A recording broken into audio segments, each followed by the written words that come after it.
Bienvenue sur le réseau de E-Média, bienvenue sur e-radio ou ITV. Nous avons comme invité aujourd'hui le professeur Moustapha Kassé, doyen honoraire, professeur émérite, membre des académies, commandeur de l'Ordre national du mérite des académies et de l'Ordre national de l'Union du Sénégal. Nous sommes aussi avec Dr Thierno Thioune, maître de conférence titulaire, directeur des études du CREFDEF, Centre de formation et de développement pour l'économie sociale, et aussi membre du laboratoire des analyses et du développement pour la recherche et pour le développement à l'ARED. Merci, monsieur, d'avoir accepté notre invitation. L'actualité au Sénégal depuis cette semaine, c'est le doing business. On en parle un peu partout au Sénégal. Le Sénégal serait passé à la 23e place sur 190 contre 191 en 2019. L'année dernière, selon le classement, le Sénégal aurait gagné 18 places. Le gouvernement en parle beaucoup, s'en glorifie. Professeur Moustapha Kassé, le doing business, est-ce que c'est un instrument de mesure de nos économies définies par les Occidentaux, ou bien est-ce que c'est l'économie réelle du Sénégal? Oui, moi, j'ai dans mon ouvrage sur les 5 défis, j'ai dit en fait, il faut se méfier de ces indices synthétiques qui en réalité ne représentent pas grand-chose. Évidemment, d'abord, c'est des indices composites. Il y a tellement de facteurs qui interviennent qu'en définitive, on ne sait pas exactement quelle est sa signification réelle. On a maintenant, les institutions internationales ont truffé l'analyse et la réflexion par des indices composites de cette nature, dont la signification me semble être pas trop importante. On aligne les pays en fonction de critères multiples. Et la manière dont tout cela est calculé reste effectivement, pour ma part, absolument insatisfaisant. Alors, je l'ai dit dans mon ouvrage, et j'ai suis revenu sur le problème dans mon dernier ouvrage sur la PME. Je dis en fait, il ne faudrait pas que ça nous empêche de voir la réalité. Qu'est-ce que ça veut dire? La réalité, c'est quoi? Si on veut exprimer le fait que de toute manière, les affaires marchent bien, et qu'il y a des indicateurs plus simples qui le montrent. Effectivement, quels sont, par exemple, les retours en investissement? N'est-ce pas? Est-ce que quelqu'un qui met son argent au Sénégal est assuré de pouvoir effectivement reprendre sa mise, premièrement. Deuxièmement, la problématique de la confiance. En réalité, la confiance, c'est très important comme concept. Les économistes l'ont négligé jusqu'à un certain moment. Mais maintenant, on se rend compte que de toute manière, toute l'économie se bâtit aussi autour de la confiance. Alors, quels sont les critères qui font la confiance? Est-ce que c'est la solidité du gouvernement? Est-ce que c'est effectivement le degré de mobilisation des populations? Est-ce que ce sont les performances économiques, etc.? Je dis, si on faisait des indices de cette nature, ce serait peut-être plus convaincant. Et maintenant, bon, on a trouvé des indices comme ça. J'avoue que, personnellement, je le dis haut et fort, à un moment donné, la BAD m'avait demandé de faire un indice de la bonne gouvernance. Ça pouvait être bien payé, mais j'ai décliné l'offre. Je me suis dit, parce que je n'y croyais pas. Je n'y crois pas. Et même quand l'IDH, l'indice de développement humain, a été effectivement en 1990 mis en chantier par le PNUD, ça ne m'a pas convaincu. Et justement, il y a une dizaine d'années, le PNUD m'avait proposé une lecture de tous les rapports mondiaux. Et j'ai commencé par une critique très sévère de l'IDH. Peut-être, on me dit toujours, il n'y a pas mieux. Mais quand on prend Amartya Sen, la manière dont il conçoit précisément la pauvreté et comment il l'intègre dans l'analyse. Quand on prend effectivement Rawls, la manière dont précisément la dimension sociale est intégrée dans l'analyse, c'est beaucoup plus riche que effectivement l'IDH. comment on peut effectivement sommer l'éducation, la santé, l'économie, etc., tout ça réuni en un seul indice. Alors, ça pose problème. Mais même la structure mathématique elle-même pose problème. Je me rappelle avoir fait une note au président de la République, à l'époque, au président Abdoulaye Wade, une note sur l'IDH. Où je disais effectivement mon point de vue sur ces indices-là de manière générale. Mais j'ai repris toutes ces questions-là. Il faut que là aussi nos chercheurs s'investissent. Parce que j'ai l'impression que c'est en réalité des choses très usuelles, mais dont la portée, la signification est encore extrêmement limitée. Oui. Mais Thierno Thioune, on a vu l'enthousiasme avec lequel le gouvernement a présenté le Doing Business en disant que le Sénégal a gagné 18 places. Est-ce que le Doing Business tel que conçu a un impact sur la vie des populations? Merci beaucoup Alassane. Je voudrais d'abord vous remercier de me convier à cette tribune qui est suivie d'ici et d'ailleurs. Mais permettez-moi de profiter de la solennité de votre émission quand même pour m'acquitter d'un devoir envers mon maître qui est en face de moi, le professeur Moustapha Kassé, qui est le maître de nos maîtres, qui nous a permis aujourd'hui d'arpenter aussi facilement les trempes de l'ascension professionnelle dans le métier, et aussi le remercier pour l'amour qu'il porte pour la science qui nous réunit ici. En témoigne sa présence aujourd'hui, parce que étant très généreux dans le partage de la connaissance. Et je voudrais le remercier pour tout ça et pour d'autres rapports qui nous lient et qui sont forts et que je me permettrai avec toutes mes forces de sauvegarder. Vraiment, je voudrais le remercier pour ça. Et cela dit, Alassane, le Doing Business, à mon avis, moi je le qualifie comme étant, et je crois que c'est l'intention aussi de la Banque mondiale qui l'a conçu, comme étant une sorte de Coupe du Monde des pays réformateurs. Je crois que c'est pourquoi peut-être notre pays, et avec la direction de l'APEX, l'ont présenté de cette nature. C'est quoi le Doing Business? C'est bon de s'y attarder. C'est une sorte de mesure de la réglementation, de facilitation de l'environnement des affaires. Et pour cela, le Sénégal se targue quand même d'avoir pris des bons en avant dans certains domaines, notamment la facilitation à l'accès au crédit, mais aussi à la télédéclaration, c'est-à-dire des impôts. Mais ça ne suffit pas, et le professeur l'a rappelé. C'est un indice synthétique, il est bon, mais dans la répercussion quand même en fait, de l'activité économique, vous voyez qu'il y a beaucoup à dire.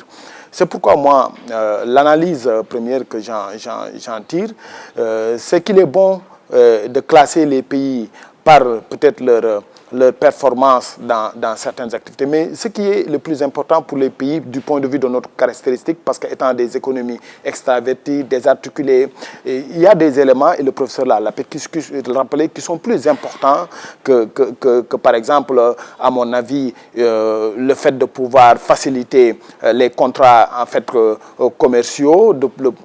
À mon avis, le plus important se trouve par exemple, à mon avis, sur comment faire de sorte d'élargir, par exemple, l'assiette fiscale, de telle sorte aussi d'essayer d'aider les entreprises à se formaliser.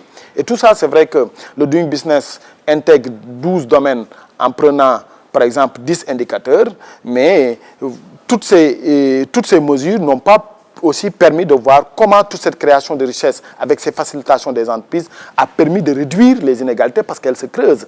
Donc c'est bon d'avoir des résultats en gagnant par exemple 18 places, mais il faut aussi regarder de l'autre côté aussi, est-ce que ces indices synthétiques permettent quand même par exemple de réduire la pauvreté. Vous voyez que le taux de chômage est très élevé, très exacerbé chez les jeunes, avoisinant les 25%. Je crois que si on fait ce rapport, on peut d'un côté saluer l'avancée qui a été faite, mais de l'autre côté aussi, beaucoup d'efforts restent à faire. Oui. Professeur, est-ce que vous partagez l'idée ou bien la préoccupation de beaucoup qui disent que le Doing Business est un instrument au service des entreprises étrangères implantées dans...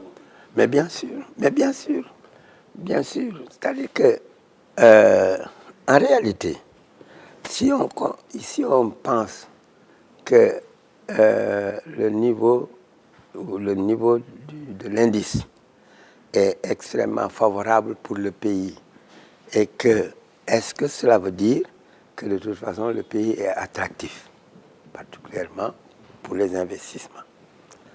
C'est pas très évident. Ensuite, quand vous regardez le classement, bon, alors, est-ce que celui qui veut effectivement réaliser un projet, est-ce qu'il va regarder le doing business ou est-ce qu'il va ouvrir la boîte? Parce que l'indice est une boîte noire. Est-ce qu'il va ouvrir la boîte pour voir exactement sur tout ce qui est combiné pour arriver à l'indice synthétique? Est-ce que dans ce qui va décider précisément l'investisseur, ça sera simplement le point brut? Je dis peut-être, comme dit Tcherno, il y a probablement une volonté de vouloir donner en quelque sorte un classement mondial sur les pays réformateurs. Mais très bien, très bien. Mais réformer, qu'est-ce qu'il faut réformer? J'ai dit quelque part, justement, quand je posais cette question, j'ai dit quelque part, les réformes dans tous les programmes que nous avons, vis-à-vis du FMI, vis-à-vis de la Banque mondiale, dans tous nos développements, on parle de transformation structurelle. Mais où sont les structures qu'on transforme? Est-ce qu'en réalité, on a étudié précisément ce concept central de transformation structurelle, n'est-ce pas, qui permet effectivement de faire en sorte que la croissance puisse être effectuée par les acteurs de manière permanente et de manière performante. Alors, si vous regardez précisément maintenant les analyses, vous ne trouvez nulle part une analyse profonde de la transformation structurelle, sa signification véritable. Et ça devrait être le point de départ des réformes. Premièrement. Deuxièmement, la plupart du temps, quel contenu donne-t-on à la réforme? Qu'est-ce qu'il faut réformer? C'est ça aussi. J'ai dit quelque part dans mon ouvrage, les Chinois ont réussi leur croissance en faisant deux choses. En acceptant le système mondial et en s'engageant dans des processus de réforme. Mais les processus de réforme, c'est en quelque sorte une remise en question de toutes les structures économiques et sociales qui peuvent contribuer effectivement à améliorer les gains de productivité. Parce que la compétition, c'est une problématique de gain de productivité. Or, si vous ne réformez pas pour l'obtenir, vous ne pouvez pas effectivement être aussi compétitif. Être compétitif, c'est avoir justement, si vous voulez, une productivité des facteurs, facteur travail, facteur capital, facteur technologique. Si je décompose le travail, est-ce qu'on travaille assez? Est-ce qu'on travaille bien? Est-ce que nos travailleurs sont munis, ont toutes les compétences qui leur permettent d'être efficaces, intégrés dans le système productif? Grand problème. Quand nous avons un pays qui est absentéiste, quand nous avons effectivement une multiplicité de fêtes, quand on a, etc., etc. En réalité, nous sommes dans des domaines où les réformes devraient intervenir et ce sont des domaines extrêmement importants. Vous prenez le capital, un peu la même chose. Quel capital, en réalité? Le capital, c'est quoi? Est-ce que c'est effectivement les apports de l'extérieur? Est-ce qu'on mobilise les ressources internes de manière absolument adéquate? Etc., etc. Problématique. La technologie, la même chose. Quel est le niveau de formation et le niveau d'efficacité de notre système de formation et de notre système universitaire? Ça, c'est des problèmes importants qui me semblent être plus importants que l'alignement, n'est-ce pas, des gens en fonction d'un indice. Ça peut être confortable pour les politiques, bien entendu. Je comprends bien qu'on ait gagné 18 places, etc. Et dans ce genre d'exercice, je vois rarement des pays qui ont reculé. Rare. Vous reculez d'une petite classe, etc. Vous étiez et ensuite, à quel niveau nous nous trouvons? 198e, 178e, etc. Mais les 198 qui sont avant, pourquoi va-t-on préférer précisément le peloton de queue pour précisément... Le Rwanda, il est dans le top 20. Dans le top 20, si vous n'êtes pas dans le top 20 ou dans le top 10, de toute manière, cela veut dire quoi? Que la préférence des investisseurs pour intervenir, de toute façon, va aller vers ceux qui ont l'indice le plus élevé, au lieu d'aller vers ceux qui sont à peu près un peu éloignés dans l'alignement. Alors c'est toutes ces questions qu'il faudrait qu'on règle un tout petit peu. Et à mon avis, je me dis, ça aussi c'est peut-être la faute des chercheurs, hein? Une bonne part des chercheurs. Nous ne réfléchissons pas assez sur précisément cette boîte à outils de la pensée unique mondiale, n'est-ce pas, qui nous impose parfois des visions absolument stéréotypées, n'est-ce pas, et que, bien entendu, nos décideurs mettent en avant en fonction de leur propre intérêt politique. Mais alors, que disent les scientifiques sur ces questions-là? La plupart du temps, bon, nous avons par exemple des jeunes chercheurs qui sont très talentueux, qui peuvent faire effectivement des travaux extraordinaires sur ces questions-là. Nous devons effectivement essayer de voir des indices synthétiques plus significatifs dans le cadre de notre développement. Et c'est très important. Le professeur a posé des questions importantes concernant la réforme, la transformation structurelle de nos économies, de nos institutions sociales, entre autres. Le doing business, justement, ne semble pas prendre en compte ces questions essentielles pour les populations. Parce que quand on parle de doing business à des Sénégalais, ils vous disent oui, mais d'accord, doing business c'est quoi? Est-ce que moi, j'arrive à me soigner quand je suis malade? Est-ce que j'arrive à amener mon enfant à l'école pour qu'il ait une bonne éducation? Est-ce que l'école n'est pas en crise, la famille n'est pas en crise dans ce pays-là? À quoi servent tous ces instruments? Est-ce qu'aujourd'hui, comme le professeur l'a dit, le doing business n'est pas une sorte de panacée, de pensée unique pour encore davantage tenir les pays africains dans une situation économique libérale, décidée ailleurs? Merci beaucoup, Alassane. Moi, la première idée qui me vient à la tête, c'est vraiment cette leçon que j'ai apprise, que je tiens du professeur, qui nous enseignait en économie de développement cette pensée unique, qui veut que les institutions de Bretton Woods veulent appliquer ce qu'on appelle une pensée ethnocentrique du développement. Et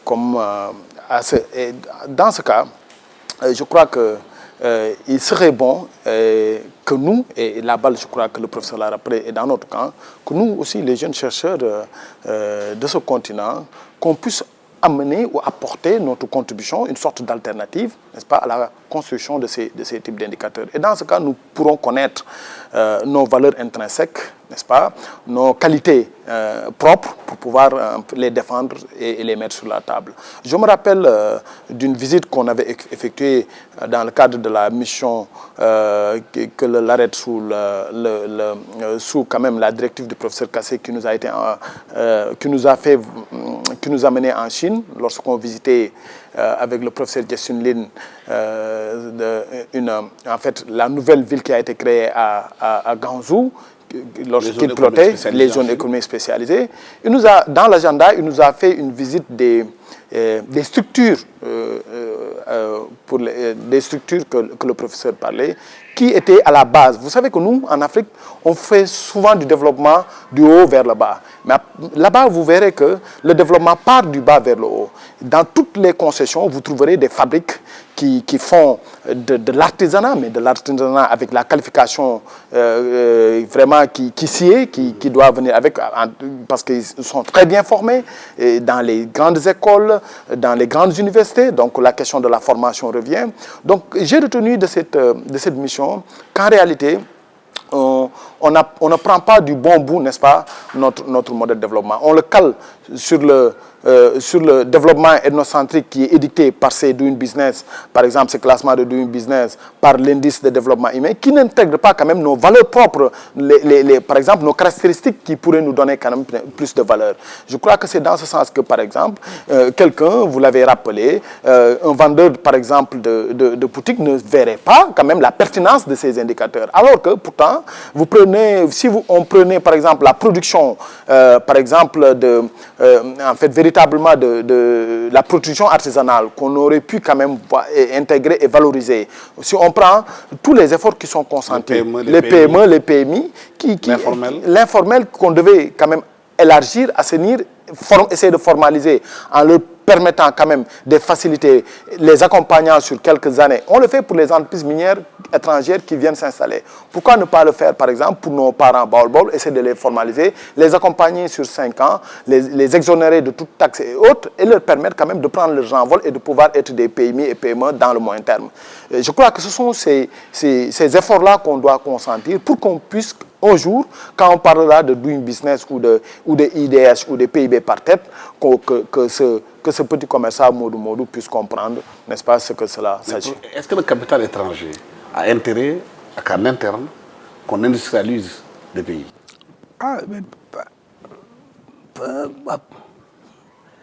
Certains, s'ils peuvent gagner de l'argent, mais ils s'investiront, sans doute. Vous savez, moi, je dis toujours, ce n'est pas cela qui me gêne. Si vous prenez par exemple l'économie belge, ça marche. Mais 60 à 70% du capital est étranger. Prenez l'économie française, exactement la même chose. Peut-être les proportions sont moindres. Pourquoi ici ça ne marche pas? Mais ça ne marche pas parce que nous n'avons pas une politique. Il faut avoir une politique bien rigoureuse d'industrialisation, avec tout ce que cela comporte précisément comme variables sur lesquelles on peut agir. On s'industrialise autour de quoi? Autour de la valorisation de nos dotations factorielles naturelles, c'est-à-dire les facteurs que nous avons et que nous vendons à l'extérieur à l'état brut. On peut s'industrialiser, par exemple, sur certains produits agricoles. Une bonne partie de l'industrialisation débutante a commencé effectivement par l'agriculture. C'est-à-dire, en fait, l'agroalimentaire permet effectivement une agro-industrie. Puis ensuite, on peut monter, n'est-ce pas, sur d'autres filières. Par exemple, l'exploitation des mines de fer, demain l'exploitation pétrolière, etc. C'est cet ensemble, cette transformation de nos ressources naturelles, évidemment en biens industriels, qui effectivement reste précisément important. Si vous avez une politique adéquate, n'est-ce pas, d'industrialisation, il est évident que vous trouverez les capitaux nécessaires qui s'investiront parce qu'ils peuvent gagner de l'argent. Moi, mon problème n'est pas, ça ne me gêne pas que de toute manière les capitaux gagnent de l'argent en s'investissant, mais pourvu précisément que justement cela profite, valorise les matières premières, valorise le travail, valorise, etc., et valorise aussi justement les recettes publiques, etc., etc. Dans ces conditions-là, l'économie prend toute son importance, n'est-ce pas? Alors, dans ce sens, par exemple, je me dis, si vous prenez les modèles industriels dans les pays d'Asie, c'est un peu comme ça. Les gens sont partis précisément des dotations factorielles qu'ils avaient et ils les ont valorisées au lieu de les exporter à l'état brut. Parce qu'en les exportant à l'état brut, de toute manière, vous ne pouvez pas avoir une bonne partie de la plus-value. Je donne le cacao, ce qui est en débat actuellement. Le cacao, les deux principaux producteurs du cacao, c'est Ghana et Côte d'Ivoire. Presque environ 90% de la production mondiale. Mais au bout du compte, qu'est-ce que le paysan ivoirien et ghanéen gagne? 7% des profits, n'est-ce pas, générés par l'industrie chocolatière. Ça veut dire simplement que les effets... C'est la Suisse qui en profite. Mais bien sûr, la Suisse... Qui vend le chocolat, voilà, qui ne le produit pas. Et qui ne le produit pas. Qui ne produit pas, qui ne sait même pas comment c'est. Mais en réalité, donc si vous voulez, on va dire oui, mais certains pays du moins dans certains secteurs agricoles, en France par exemple, on peut observer que les paysans, parfois, dans l'industrie laitière, ne gagnent que peut-être 10 à 15% précisément des profits générés par leur production de base. Oui, mais 10-15%, c'est différent de 7%. C'est extrêmement différent. Alors, cela veut dire que l'impact de l'industrialisation, c'est effectivement de pouvoir booster beaucoup de secteurs. L'emploi, la formation, les recettes publiques, etc., etc. Et cela profite davantage précisément aux économies que si on vendait la matière brute. Alors ça, je me dis au fond, là aussi, il ne faut pas se faire d'illusions. Nous pouvons, si nous avons de bons schémas industriels, nous pouvons avoir effectivement de grandes opportunités. Regardez ce qui s'est passé dans le monde. Si nous regardons peut-être la configuration mondiale, à un moment donné, n'est-ce pas, nous avions à peu près l'Occident qui était la première puissance industrielle mondiale. Maintenant, tout ce que l'Occident peut faire, d'autres peuvent le faire et moins cher. La Chine, le Brésil, etc. À partir de ce moment, cela veut dire quoi? Cela veut dire que nous pouvons développer des partenariats nouveaux avec des esprits nouveaux et également sur la base de modèles nouveaux. Le modèle gagnant-gagnant, par exemple. Gagnant-gagnant, cela veut dire, là aussi, il ne faut pas qu'on l'interprète avec naïveté, en pensant que les gens, non mais il faut savoir négocier véritablement. Absolument. Vous êtes les Chinois, c'est de très fins négociateurs. Absolument. Mais si maintenant vous négociez mal avec eux et qu'ils vous roulent, mais ne voulez pas aux Chinois, il faut vous en vouloir vous-même. Absolument, ça nous permet, de ce partenariat gagnant-gagnant, de parler aujourd'hui de la relation Russie-Afrique.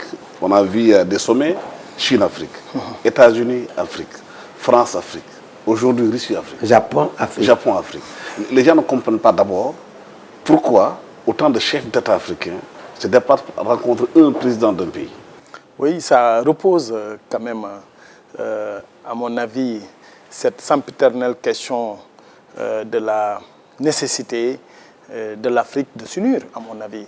Alors, quand j'ai vu une trentaine chefs d'État, 37 chefs d'État aller à Sochi devant Poutine, et puis faire vraiment le charme, c'est comme si, je crois que c'était plus, ils attendaient plus ce que la Russie leur offrait que ce qu'eux, ils avaient comme opportunité. Alors, peut-être un petit rappel un peu du rapport des liens de la Russie avec l'Afrique. Vous savez que depuis les années 50, la Russie quand même a mis d'importantes ressources en Afrique, hormis quand même le discours anticolonial qui est lié au Mali et à la Guinée. La Russie était présente parce que la Russie développe dans beaucoup de secteurs, n'est-ce pas, une certaine expertise très avérée. C'était au temps de la guerre froide. Au temps de la guerre froide. Les États-Unis, la compétition qui se faisait en Afrique. Absolument. Donc la Chine se dit un grand élève de la Russie se dit un grand élève de la Chine en dupliquant quand même le forum Sino-Afrique qui s'est tenu les 3 et 4 septembre 1998. Donc à mon avis, c'est parce que l'Afrique est devenue maintenant ce terreau fertile qui offre, n'est-ce pas, en termes de ressources et en termes, n'est-ce pas, de marché, n'est-ce pas, beaucoup d'opportunités qui fait que c'est comme si c'était un grand gâteau qu'il faut se partager. Maintenant, à mon avis, et nous en tant que chercheurs et en tant qu'observateurs de cette scène économique et politique, c'est que il nous reste quand même une certaine volonté, un certain leadership, n'est-ce pas, que ces dirigeants devraient avoir pour pouvoir quand même, et le professeur l'a rappelé, pour pouvoir mettre en place des outils et des capacités de négociation face à l'expertise redoutable, n'est-ce pas, de ces Russes ou de ces Chinois. Si vous voyez un peu, dans tous les domaines, la Russie quand même commence à étendre ses tentacules. Et la Russie, en 2018, était à moins de 17 milliards de dollars, n'est-ce pas, d'échanges de commercial avec l'Afrique, là où l'Union européenne est à 200 milliards de dollars. Donc, vous voyez que le fossé est très grand, mais la Russie, quand même, veut et a une ambition d'aller d'ici 5 ans à un doublement de ces efforts-là. Maintenant, il faut, moi, la grande question que je pose à ce niveau, c'est comment est balancé ce rapport des échanges. Est-ce que, c'est parce que jusqu'à maintenant, ce rapport est en faveur de la Chine, de la Russie et des autres Unions européennes. Pourquoi, et le professeur l'a rappelé, pourquoi ne pas mettre en place quand même des modèles de transformation de nos produits de base, parce qu'on n'arrive pas toujours à mettre le link entre le secteur primaire et le secteur secondaire qui doivent nous permettre d'internaliser l'ensemble de nos ressources et les sources de croissance. On est ouvert comme si on était vraiment... excusez-moi du terme, une grande fille, une fille qui n'avait que ce qu'elle a à offrir. Je crois qu'il faut qu'on se mette des digues et pour cela, nous avons beaucoup d'instruments et l'instrument le plus principal et le plus important sur lequel il ne faut pas qu'on s'y attarde, c'est aller vers vraiment l'Union africaine. Parce que l'Afrique, c'est vraiment 20%, n'est-ce pas, des terres irrigables, hein. C'est plus de, si on arrivait à se réunir, c'est aussi plus de 30% quand même des ressources naturelles et minières. Donc, et c'est un marché quand même de 1 milliard, 1,3 milliard d'habitants. Donc, à mon avis, les dirigeants africains quand même devraient connaître les enjeux et pour aller vraiment vers comme un renversement des rapports, n'est-ce pas, de force.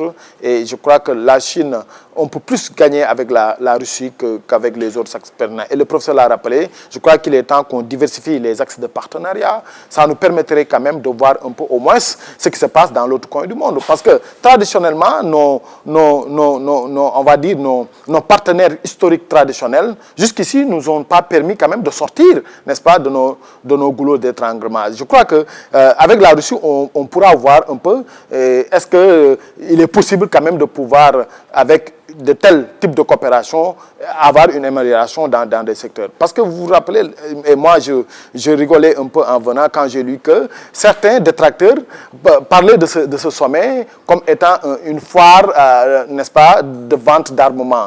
Alors moi je pense que c'est au-delà de ça qu'on devrait... Ça, c'est de bonne guerre, c'est les médias occidentaux, absolument, les médias français en général. Absolument, et je crois que et dans ce niveau nous avons aussi des retards à résorber. Je crois que la position même, parce que aussi la communication et les médias, nous avons laissé beaucoup de terrain, n'est-ce pas, aux médias incidentaux qui traitent l'information à leur guise. Et tout à l'heure, dans les discussions sur le chemin avec le professeur, maintenant, il y a des médias même français, occidentaux, qui vont venir, n'est-ce pas, nous utiliser nos langues nationales. Et vous le trouvez aussi dans l'audiovisuel avec des séries je crois que l'Afrique a trop laissé du terrain. Et il nous faut combler ce déficit. Et ce déficit, ce qui le comble, c'est vraiment un leadership. Il nous faut quand même vraiment, j'allais dire, de grands présidents du point de vue de la force, parce que les grands discours, on les connaît, on nous est familier. Maintenant, ce qui est important, c'est de pouvoir mettre sur la table quand même des arguments techniques, n'est-ce pas, qui permettra quand même de redresser la balance en faveur de l'Afrique. Professeur, est-ce qu'aujourd'hui, la présidente de la Russie qui revient en Afrique, était sous l'ancien URSS, qui revient en Afrique aujourd'hui en disant qu'il s'intéresse de plus en plus à l'Afrique, est-ce que c'est un avantage parce que la Russie n'a pas eu de colonie en Afrique, ou bien c'est encore une compétition exacerbée entre puissances occidentales sur le terrain africain? Oui, moi je partage un peu ce qu'a dit Thierno. Et je ris aussi, ça me fait rire, parce que j'ai visité l'Union soviétique dans les années 60. J'étais coordonnateur de l'Union générale des étudiants d'Afrique occidentale. J'ai visité plusieurs fois l'Union soviétique. Et je sais ce que l'Union soviétique a apporté au mouvement de libération nationale. Il y avait un hôtel spécial. Un hôtel spécial, vous aviez à peu près toutes les grandes organisations, toutes les grandes organisations nationalistes, le Frélimo du Mozambique, l'ANC de l'Afrique du Sud, le PAIGC de la Guinée, le MPLA de l'Angola, etc. Tous étaient là. C'est en Russie d'ailleurs que j'ai connu Zizenga. À l'époque, j'étais allé voir Mange, effectivement, à son hôtel. Moi-même, je logeais dans un hôtel qui appartenait au Komsomol, qui s'appelait l'hôtel Younous. J'ai visité toutes les infrastructures universitaires. Alors, ça c'est un. De deux, à cette époque, il y a eu d'énormes et de grands projets que l'Union soviétique a effectivement entrepris. On oublie le barrage d'Assouan. C'est quand même très important. En Égypte, le barrage d'Assouan a permis effectivement à l'Égypte de valoriser son agriculture. Et presque à très peu de frais. L'Union soviétique a empêché précisément la descente aux enfers de la Guinée. Et de la Guinée-Conakry. Avec Sékou Touré. Et avec Sékou Touré. La même chose pour le Mali. La même chose pour effectivement certains autres pays. Je viendrai sur l'Algérie, où effectivement ils ont réussi quelque chose d'extraordinaire. Alors, ça c'est deuxièmement. Troisièmement, il y a beaucoup de dirigeants en Afrique qui ont fait, précisément leur formation en Union soviétique. Hein, le plus important, probablement, c'est le Santos. Hein. Ensuite, ça a été Machel, etc. Presque tous, Sam Nujoma, et si bien que non seulement à l'époque, il y avait effectivement une assistance technique en matière de formation, mais il y avait une université spéciale qui était l'université de Lumumba. Dont on dit dans le dernier sommet que les facultés sont réhabilitées davantage pour accueillir davantage d'étudiants africains. Il y a 25 000, il y avait 25 000 étudiants. Poutine l'a réaffirmé la fois dernière. 25 000 étudiants et plus qui ont fait des études en Union soviétique. Et des études extrêmement techniques. Mais à l'état actuel de l'économie mondiale, est-ce que la Russie peut apporter plus à l'Afrique ou bien c'est dans la cadre de la même Je vais absolument en venir. Et pour une fois d'ailleurs, j'ai absolument apprécié le discours du président Macky Sall. Il a dit la Russie nous apportera exactement. Parce que nous sommes dans un monde multipolaire. L'Afrique est l'enjeu de demain. Tout le monde regarde vers le futur. Nous allons avoir 1,2 milliard d'habitants, probablement une classe moyenne qui sera extrêmement importante, donc avec des opportunités de consommation, n'est-ce pas? Et ensuite, des besoins énormes, et avec des ressources, comme l'a dit Tierno, qui sont gigantesques et à l'état brut. Donc aujourd'hui, tout le monde va vers précisément l'Afrique. Dans mon ouvrage sur l'économie du développement, j'avais intitulé un chapitre spécial « Les nouveaux partenariats dans un monde multipolaire ». La guerre va se situer précisément dans justement le placement en Afrique. En Afrique. Vous avez quoi? Vous avez le forum avec Pékin. Vous avez la TIGAD avec le Japon. Vous avez le forum avec la Russie. Vous allez avoir plusieurs forums avec l'Union européenne. L'Union européenne a présenté le schéma le plus médiocre, c'est-à-dire les APE. Mais au moment où on présentait les APE, parce qu'on pensait précisément qu'il n'y avait pas une compétition assez forte, tout le monde s'est aperçu que les APE, ça a été effectivement une catastrophe si on l'appliquait. Mais c'était en fait un pacte colonial bis. Justement, professeur, c'est sur ce point que je vais vous interpeller. Est-ce que vous pensez que les anciens colons, comme on appelle la France, qui revient en force au Sénégal, plus précisément, avec cette grande surface, va laisser la place davantage aux Russes pour qu'ils s'installent chez nous? Est-ce qu'il y a un leadership assez fort dans nos pays? Est-ce qu'il y a une population assez avertie pour comprendre quels sont nos intérêts à nous? Mais bien sûr, bien sûr. Le monde multipolaire dont je parle toujours, que d'ailleurs j'ai développé il y a un peu longtemps avec Samir, nous avons fait Samuel Amin, paix à son âme, nous avons fait effectivement un certain nombre de travaux sur cette question. Mais le monde multipolaire aujourd'hui est devenu une plus grande réalité. Pourquoi? Parce qu'il y a un basculement. Aujourd'hui, aucun pays d'Occident ou d'ailleurs n'a la suprématie sur précisément les possibilités technologiques, sur les possibilités financières, etc., etc. Cela veut dire quoi? Cela veut dire que si vous prenez par exemple la Chine a quoi? 400 milliards de réserves en dollars. Hein? Les États-Unis sont obligés de négocier avec la Chine. L'axe, c'est un peu... Oui, oui. Alors, mais cela veut dire quoi? Cela veut dire de toute manière que de nouvelles puissances émergent. Ça nous donne de meilleures opportunités de négociation. Pourquoi, par exemple, quand on veut faire un train quelque part, on ne met pas tout le monde en compétition? Ça relève de nous. Ça ne relève pas de l'Occident. Qu'une entreprise française, belge ou n'importe laquelle veuille effectivement s'installer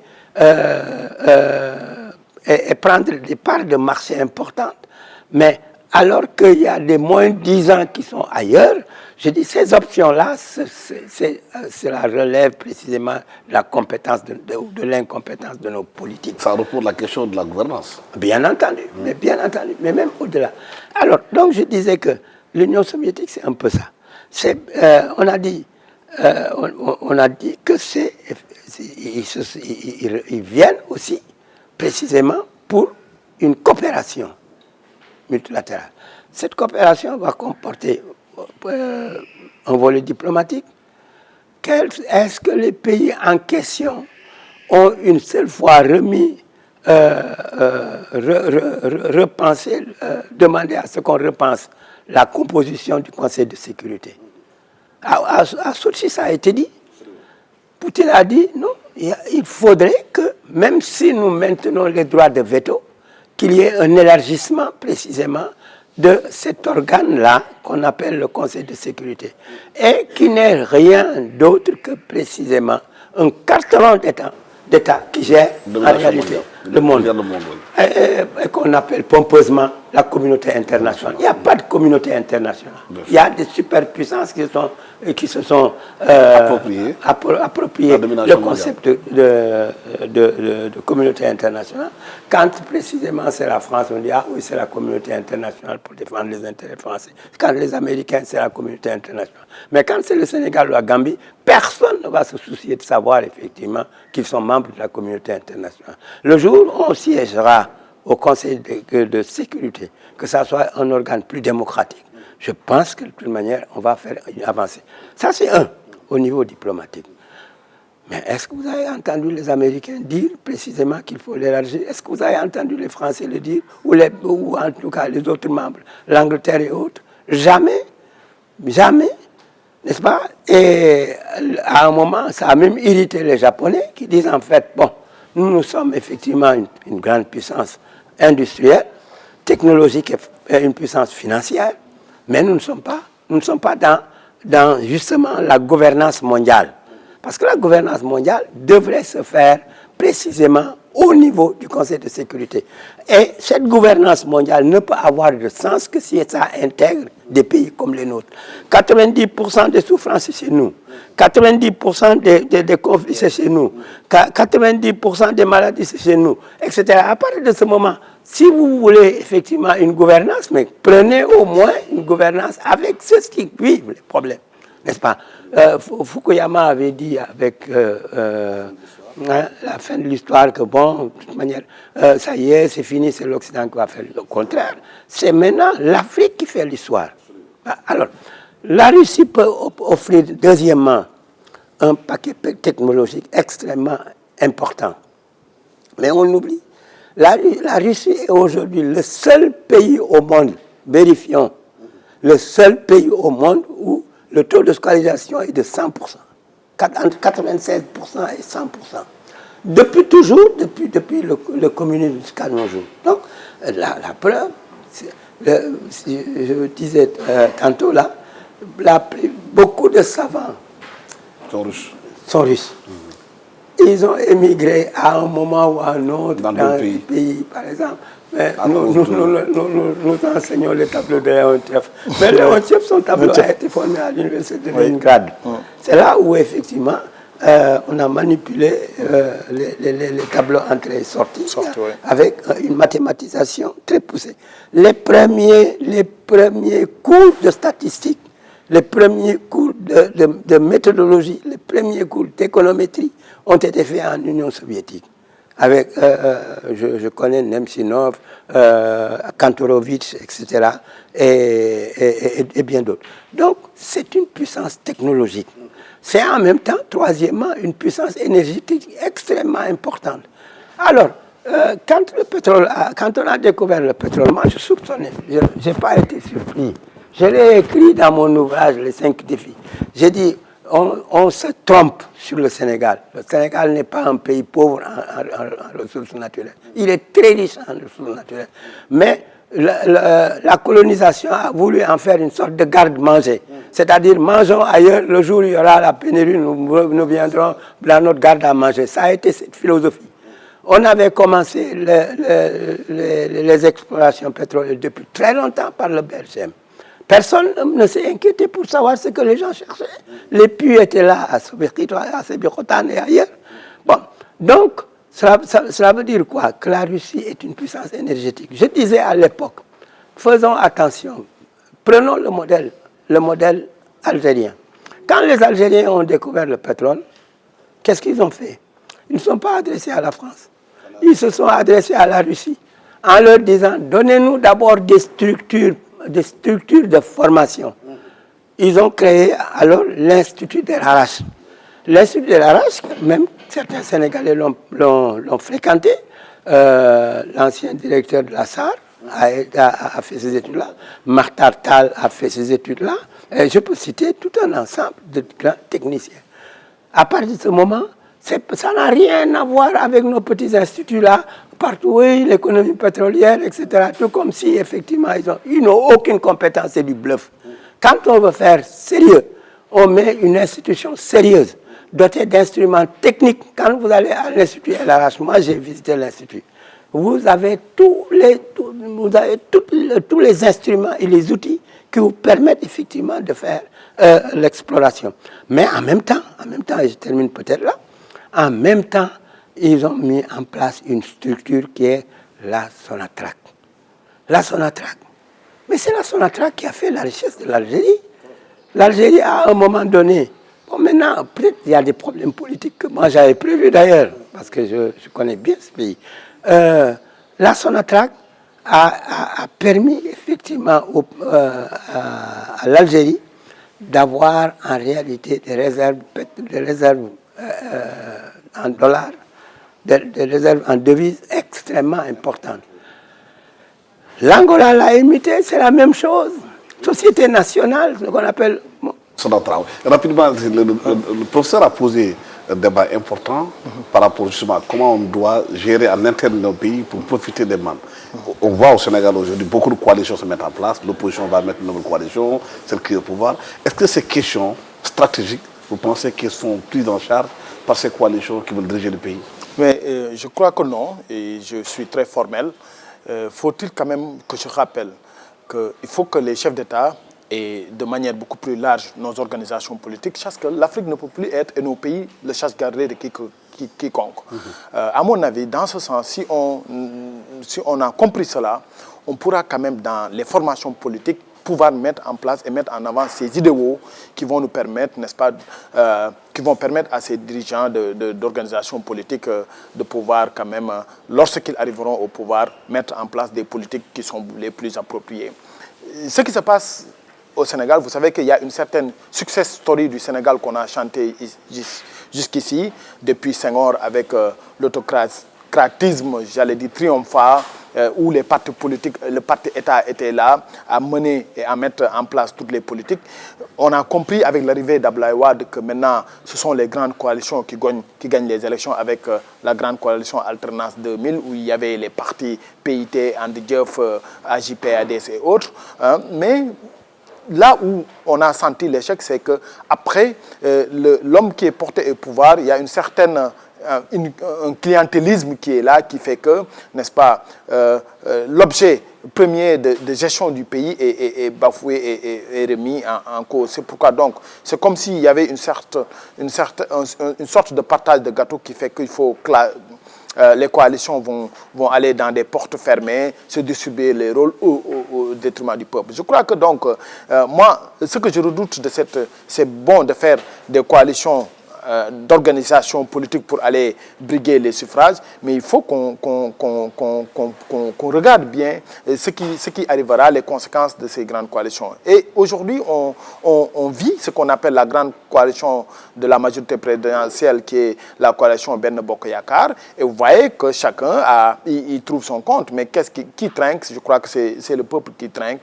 Donc, je crois qu'il nous faut encore une certaine, et là, je crois que on y arrive, une certaine régénérance, n'est-ce pas, de la classe politique, et vraiment la lancinante question, n'est-ce pas, de la formation et du financement des partis politiques devait être, n'est-ce pas, mis dans l'organisation par exemple, du dialogue politique. Je crois que ce sont des questions qui devraient être discutées, par exemple, dans le dialogue politique sur la formation des partis politiques, le financement des partis politiques, parce que aussi si c'est faire des coalitions avec la dernière qui est née, cette rencontre du Rewmi, de Pape Diop, Bokk Gis Gis et autres qui a été récemment créé.